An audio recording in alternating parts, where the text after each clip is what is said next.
नमस्कार, किस्से कहानियां में एक बार फिर आपका स्वागत है। आज हम आपके लिए लेकर आए हैं मुंशी प्रेमचंद का एक और उपन्यास, प्रतिज्ञा। दोस्तों, पिछले कुछ दिनों में हमने प्रेमा उपन्यास सुना, जो कि मुंशी प्रेमचंद द्वारा लिखा गया है। प्रतिज्ञा और प्रेमा मुंशी प्रेमचंद के दो अलग अलग उपन्यास हैं। हालांकि दोनों उपन्यासों का विषय और पात्रों के नाम भी एक समान है। दोनों ही उपन्यास सामाजिक मुद्दों और रिश्तों की पड़ताल करते हैं, लेकिन वे सीधे तौर पर एक ही कहानी के अगले भाग या अंशों के रूप में संबंधित नहीं है। प्रतिज्ञा विधवाओं की दुर्दशा और उनके सामने आने वाली सामाजिक बाधाओं पर केंद्रित है, विशेष रूप से पूर्णा के चरित्र के माध्यम से। नायक अमृत राय सामाजिक मानदंडों को चुनौती देते हुए एक विधवा से विवाह करने की शपथ लेता है। दूसरी ओर प्रेमा उपन्यास में प्रेमा के चरित्र और एक पारंपरिक समाज में उसके अनुभवों पर केंद्रित है।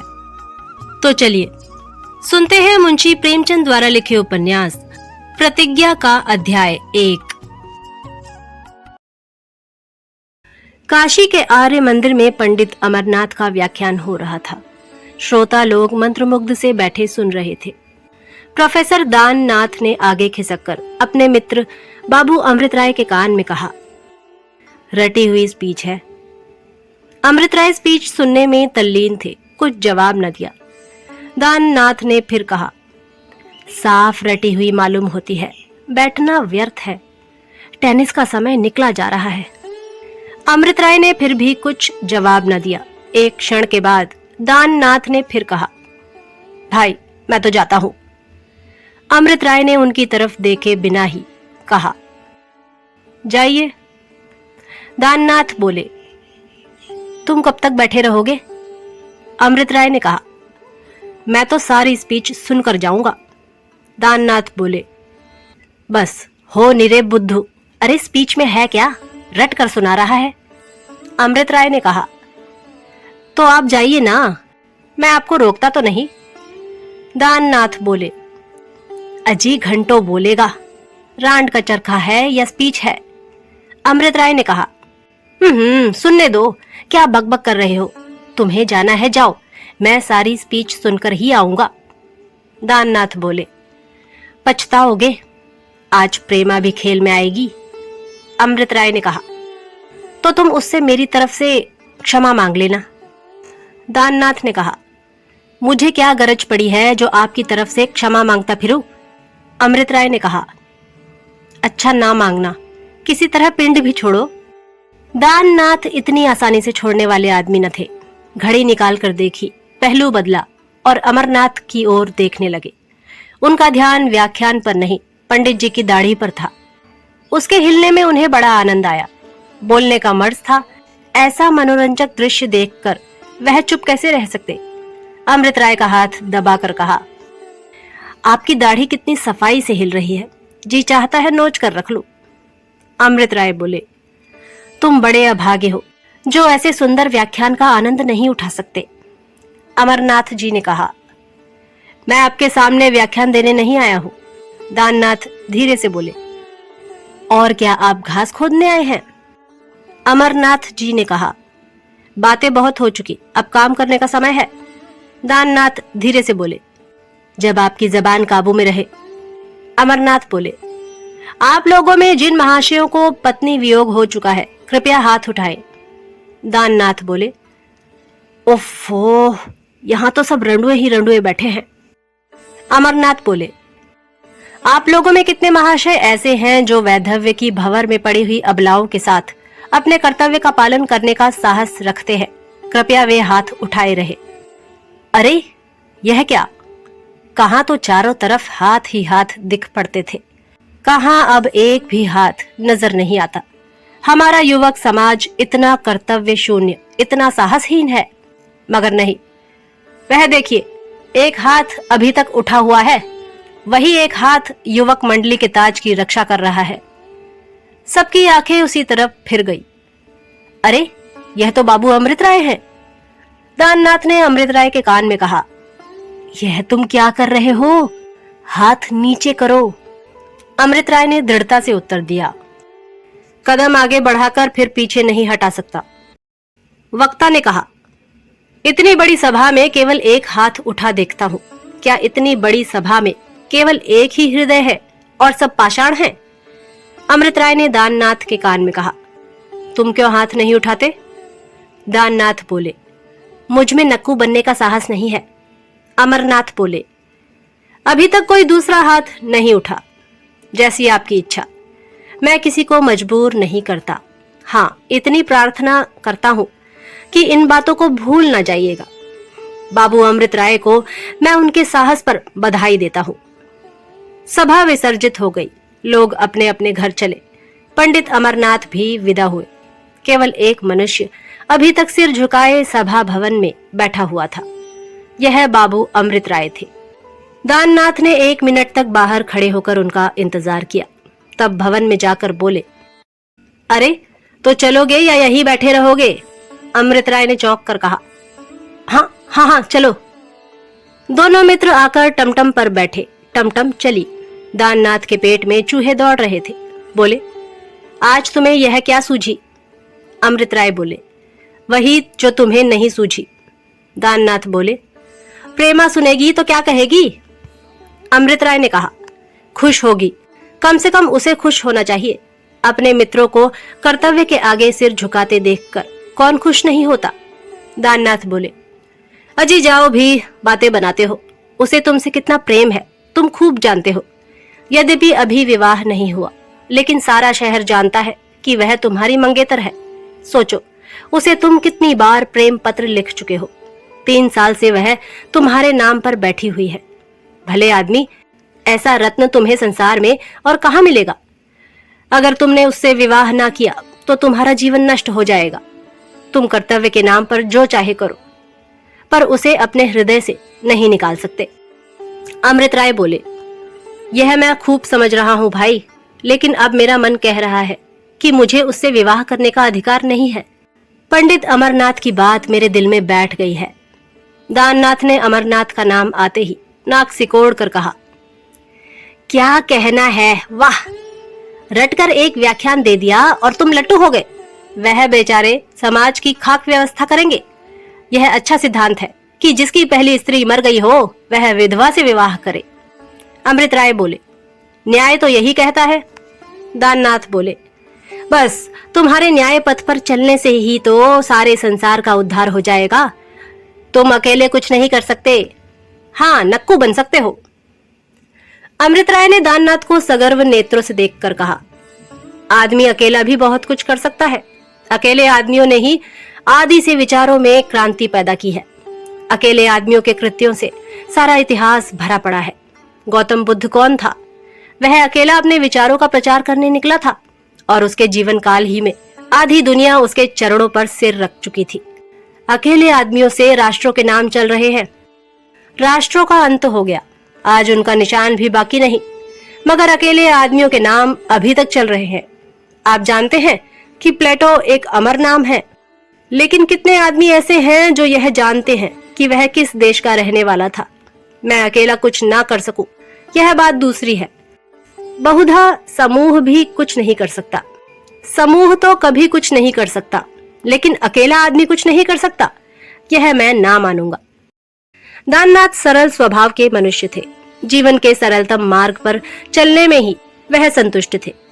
किसी सिद्धांत या आदर्श के लिए कष्ट सहना उन्होंने ना सीखा था। वह एक कॉलेज के अध्यापक थे। 10 बजे कॉलेज जाते, 1 बजे लौट आते। बाकी सारा दिन सैर सपाटे और हंसी खेल में काट देते थे। अमृत राय सिद्धांतवादी आदमी थे, बड़े ही संयमशील, कोई काम नियम विरुद्ध ना करते। जीवन का सद्व्यय कैसे हो इसका उन्हें सदैव ध्यान रहता था। धुन के पक्के आदमी थे। एक बार कोई निश्चय करके उसे पूरा किए बिना नहीं छोड़ते थे। वकील थे, पर इस पेशे से उन्हें प्रेम न था। मुवक्किलों की बातें सुनने की अपेक्षा विद्वानों की मूक वाणी सुनने में उन्हें कहीं अधिक आनंद आता था। बनाए हुए मुकदमे भूल कर भी ना लेते थे, लेकिन जिस मुकदमे को ले लेते उसके लिए जान लड़ा देते थे। स्वभाव के दयालु थे। व्यसन कोई था नहीं, धन संचय की इच्छा भी न थी, इसलिए बहुत थोड़े मेहनताने में राजी हो जाते थे। यही कारण था कि उन्हें मुकदमों में हार बहुत कम होती थी। उनकी पहली शादी उस वक्त हुई थी जब वह कॉलेज में पढ़ते थे। एक पुत्र भी हुआ था, लेकिन स्त्री और पुत्र दोनों प्रसव काल ही में संसार से प्रस्थान कर गए। अमृत राय को बहन से बहुत प्रेम था। उन्होंने निश्चय किया कि अब कभी विवाह न करूंगा। लेकिन जब बहन का विवाह हो गया और माता पिता की 1 सप्ताह के अंदर हैजे से मृत्यु हो गई, तो अकेला घर दुखदाई होने लगा। 2 साल तक देशाटन करते रहे। लौटे तो होली के दिन उनके ससुर ने उन्हें भोजन करने को बुलाया। वह अमृत राय के शील स्वभाव पर ही मुग्ध थे। उनकी छोटी लड़की प्रेमा सयानी हो गई थी। उसके लिए अमृत राय से अच्छा वर उन्हें दूसरा दिखाई न दिया। प्रेमा से साक्षात कराने ही के लिए उन्होंने अमृत राय को बुलाया था। 2 साल पहले अमृत राय ने प्रेमा को देखा था। तब यह बंद कली अब एक विकसित कुसुम थी, जिसकी छटा आंखों को लुभाती थी। हृदय में प्रेम अंकुर जम गया। जब कभी जी ऊबता ससुराल चले जाते और 2 घड़ी हंस बोलकर चले आते। आखिर एक दिन उनकी सास ने मतलब की बात कह दी। अमृत राय तो प्रेमा के रूप और गुण पर मोहित हो ही चुके थे। अंधे को जैसे आंखें मिल गई। बातचीत पक्की हो गई। इसी सहालग में विवाह की तैयारियां थी कि आज अमृत राय ने यह प्रतिज्ञा कर ली। दाननाथ यह लंबा व्याख्यान सुनकर बोले, तो तुमने निश्चय कर लिया? अमृत राय ने गर्दन हिलाकर कहा, हाँ कर लिया। दाननाथ बोले, और प्रेमा? अमृत राय ने कहा, उसके लिए मुझसे कहीं सुयोग्य वर मिल जाएगा। दाननाथ ने तिरस्कार भाव से कहा, क्या बातें करते हो? तुम समझते हो प्रेम कोई बाजार का सौदा है? जी चाहा लिया, जी चाहा ना लिया। प्रेम एक बीज है जो एक बार जमकर बड़ी मुश्किल से उखड़ता है। कभी कभी तो जल और प्रकाश और वायु के बिना ही जीवन पर्यंत जीवित रहता है। प्रेमा केवल तुम्हारी मंगेतर नहीं है, वह तुम्हारी प्रेमिका भी है। यह सूचना उसे मिलेगी तो उसका हृदय भग्न हो जाएगा। कह नहीं सकता उसकी क्या दशा हो जाए। तुम उस पर घोर अन्याय कर रहे हो। अमृत राय एक क्षण के लिए विचार में डूब गए। अपने विषय में तो उन्हें कोई चिंता न थी। वह अपने हृदय को कर्तव्य की भेंट कर सकते थे, इसका निश्चय ही कर लिया था। उस मनोव्यथा को सहने के लिए वह तैयार थे। लेकिन प्रेमा का क्या हाल होगा, इसका उन्हें ध्यान न आया था। प्रेमा कितनी विचारशील है, यह उन्हें मालूम था। उनके सत्साहस का समाचार सुनकर वह तिरस्कार ना करेगी, वह उनका अपसम्मान करेगी। बोले, अगर वह उतनी ही सहृदय है जितना मैं समझता हूँ, तो मेरी प्रतिज्ञा पर उसे दुख ना होना चाहिए। मुझे विश्वास है कि उसे सुनकर हर्ष होगा। कम से कम मुझे ऐसी आशा है। दाननाथ ने मुंह बनाकर कहा, तुम समझते होगे कि बड़ा मैदान मार आए हो और जो सुनेगा वह फूलों का हार लेकर तुम्हारे गले में डालने दौड़ेगा। लेकिन मैं तो यही समझता हूँ कि तुम पुराने आदर्शों को भ्रष्ट कर रहे हो। तुम नाम पर मरते हो, समाचार पत्रों में अपनी प्रशंसा देखना चाहते हो, बस और कोई बात नहीं। नाम कमाने का यह सस्ता नुस्खा है, न हर लगे न फिटकरी और रंग चोखा। रमणिया नाम की इतनी भूखी नहीं होती। प्रेमा कितनी ही विचारशील हो, लेकिन यह कभी पसंद न करेगी कि उसका हृदय किसी व्रत के हाथों चूर चूर किया जाए। उसका जीवन दुखमय हो जाएगा। अमृत राय का मकान आ गया। टमटम रुक गई। अमृत राय उतरकर अपने कमरे की तरफ चले। दाननाथ जरा देर तक इंतजार में खड़े रहे कि यह मुझे बुलाए तो जाओ, पर जब अमृत राय ने उनकी तरफ फिरकर भी न देखा तो उन्हें भय हुआ। मेरी बातों से कदाचित उन्हें दुख हुआ है। कमरे के द्वार पर जाकर बोले, क्यों भाई, मुझसे नाराज हो गए क्या? अमृत राय ने सजल नेत्रों से देखकर कहा, नहीं दाननाथ, तुम्हारी बातों से मैं नाराज नहीं हो सकता। तुम्हारी झिड़कियों में भी वह रस है जो दूसरों की वाह वाह में नहीं है।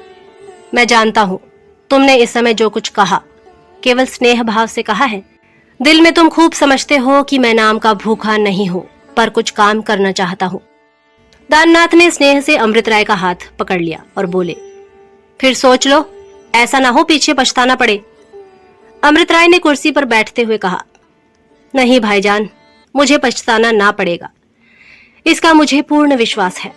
सच पूछो तो आज मुझे जितना आनंद मिल रहा है उतना और कभी न मिला था। आज कई महीनों के मनोसंग्राम के बाद मैंने विजय पाई। मुझे प्रेमा से जितना प्रेम है उससे कई गुना प्रेम मेरे एक मित्र को उससे है। उन्होंने कभी उस प्रेम को प्रकट नहीं किया, पर मैं जानता हूँ कि उनके हृदय में उसके प्रेम की ज्वाला दहक रही है। मैं भाग्य की कितनी ही चोटें सह चुका हूँ, एक चोट और भी सह सकता हूँ। उन्होंने अब तक एक चोट भी नहीं सही। वह निराशा उनके लिए घातक हो जाएगी। यह संकेत किसकी ओर था? वह दाननाथ से छिपा ना रह सका। जब अमृत राय की पहली पत्नी जीवित थी, उसी समय दाननाथ से प्रेमा के विवाह की बातचीत हुई थी। जब प्रेमा की बहन का देहांत हो गया तो उसके पिता लाला बद्री प्रसाद ने दाननाथ की ओर से मुंह फेर लिया।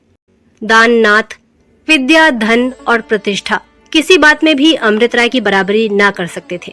सबसे बड़ी बात यह थी कि प्रेमा भी अमृत राय की ओर झुकी हुई मालूम होती थी। दाननाथ इतने निराश हुए कि आजीवन अविवाहित रहने का निश्चय कर लिया। दोनों मित्रों में किसी प्रकार का द्वेष भाव न आया।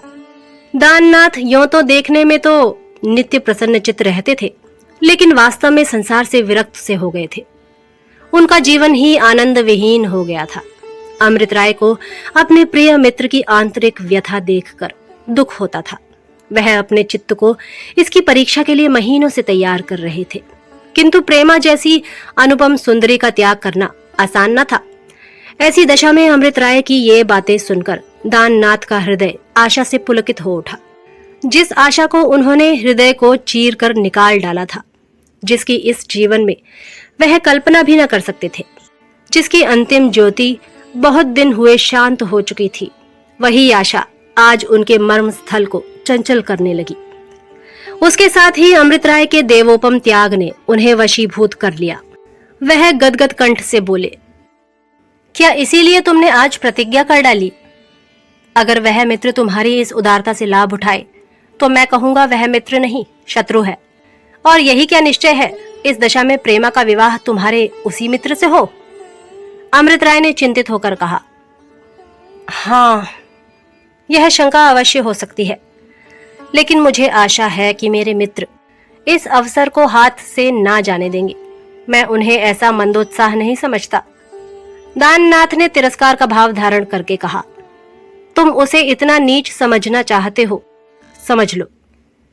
लेकिन मैं कह देता हूं कि यदि मैं उस मित्र का ठीक अनुमान कर सका हूं, तो वह अपने बदले तुम्हें निराशा की भेंट ना होने देगा। यह कहते हुए दाननाथ बाहर निकल आए और अमृत राय द्वार पर खड़े उन्हें रोकने की इच्छा होने पर भी बुला न सके। आप सुन रहे थे मुंशी प्रेमचंद द्वारा लिखे उपन्यास प्रतिज्ञा का अध्याय 1। जल्द ही अगले अध्याय के साथ प्रस्तुत होंगे। तब तक के लिए नमस्कार।